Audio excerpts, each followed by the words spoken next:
कुछ बात करते हैं शहबाज शरीफ और मरीम नवाज की, जो कि एक बार फिर से लंदन में मौजूद हैं। शहबाज शरीफ को नवाज शरीफ ने हंगामी तौर पर तलब किया था। यही वजह है कि वो सिर्फ 2 दिन पाकिस्तान में गुजारने के बाद दोबारा लंदन पहुंच गए।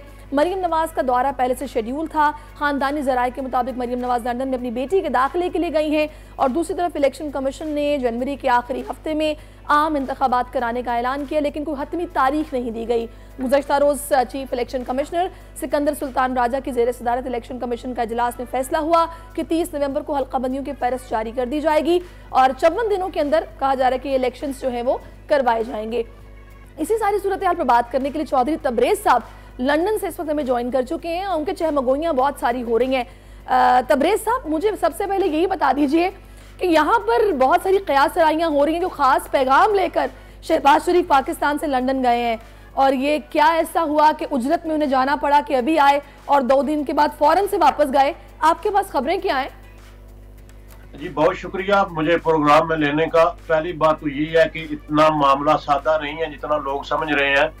ना ही तो उनकी कोई पहले से कोई बिजनेस मीटिंग शेड्यूल थी जिसका कहा जा रहा है कि वो बिजनेस मीटिंग करने आ रहे हैं, और ना ही तो उनका कोई मेडिकल चेकअप था जिसका कहा जा रहा है कि वो आ रहे हैं। देखें, ये अचानक डेवलपमेंट हुई है और जब शहबाज शरीफ साहब पाकिस्तान पहुंचे हैं तो उस वक्त डेवलपमेंट हुई है। और जो मेरे पास इंफॉर्मेशन है इंटरनल, वो हमें ये बताया जा रहा है कि कोई ऐसी कन्वर्सेशन है, कोई ऐसी बातें हैं जो टेलीफोन पर डिस्कस नहीं की जा सकती थी, जिसकी वजह से शहबाज शरीफ साहब को हंगामी तौर पर वापस लंदन आना पड़ा। और वो कौन सी बातें हैं, वो बातें जो भी हैं वो नून लीग के कायद मियां मोहम्मद नवाज शरीफ के रिलेटेड है। तो इसलिए बज़ाहिर तो नून लीग वाले कहते हैं कि हम जमहूरी जमात है, ऑफकोर्स वो जमहूरी जमात है, लेकिन उनको चाहिए था कि वो अवाम को इत्मीनान में लेते। अगर वो अवाम को इत्मीनान में ले लेते तो ये चहमगोइयां ना। चौधरी तबरेज साहब, हो सकता है कि इत्मीनान में लेने के लिए जो है वो सबको वहां पे बुलाया हो, क्योंकि ये भी पता चल रहा है कि अब 21 अक्टूबर की तारीख जो कि मियां साहब की वापसी की थी, उसमें भी कोई रद्दोबदल का जो है वो ऐलान मुतवक्का है। क्या आपके पास इससे रिलेटेड कोई खबर मौजूद है? जी सर, मैं आपको बताऊं कि 1 महीना यहाँ पर शहबाज शरीफ साहब रहे हैं और यहाँ उनकी एक नहीं कई मुलाकातें हुई हैं, जिसमें नून लीग की सीनियर लीडरशिप भी शामिल थी, जिसमें उनकी कानूनी टीम भी शामिल थी। लेकिन बात यह है कि अभी तक जो मेरे पास इत्तलाआत हैं उसके मुताबिक मियां नवाज शरीफ के प्रोग्राम में कोई तब्दीली नहीं आई। हाँ, ये जरूर कहा जा रहा है कि कुछ ऐसी बातें हैं जिसके बारे में, कुछ ऐसी बातें हैं जिनका कुछ इस तरह की आपस में बातचीत हुई है कि पैगाम फोन पे नहीं पहुंच सकता था, ये बातें जाकर करने वाली थी, इसलिए हंगामी तौर पर शहबाज शरीफ को वापस बुलाया गया। मियां जावेद लतीफ और दीगर क़यादत वहां पर मौजूद है।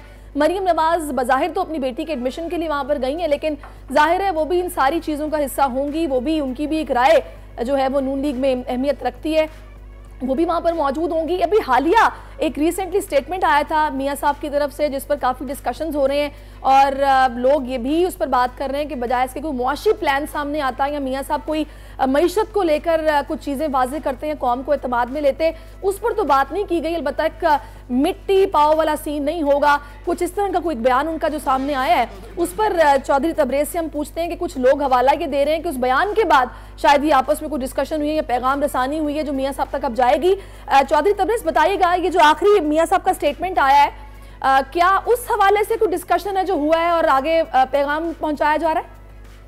जी बिल्कुल, ये जो बातें हैं इसमें सदाकत हो सकती है, क्योंकि आखिर वो कौन सी वजह थी जिसकी वजह से इजी नहीं था। क्योंकि यहाँ जब मियां मोहम्मद शहबाज शरीफ पाकिस्तान वापस गए तो हमें ये बताया गया था कि वो इस्तकबाल की जो तैयारियां हैं उनको फाइनलाइज करेंगे और उनको देखेंगे।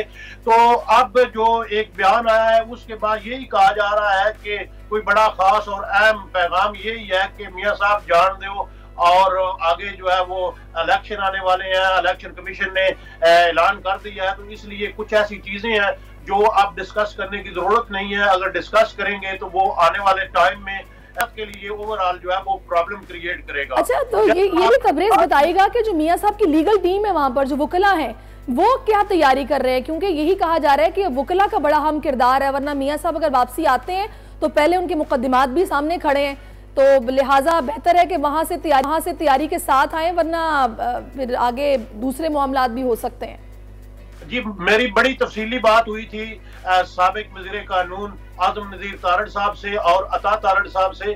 तो उन्होंने ये कहा था कि मियां नवाज शरीफ के जो केसेस हैं वो किसी तौर पर मियां मोहम्मद नवाज शरीफ की वतन वापसी के रास्ते में रुकावट नहीं बनेंगे।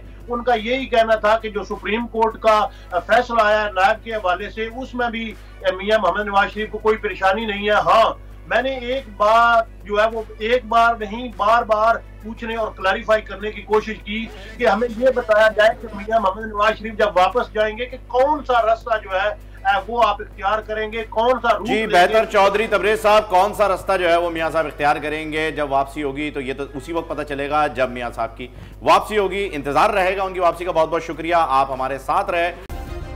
सब्सक्राइब करें और बेल दबाएं ताकि कोई खबर रह न जाए।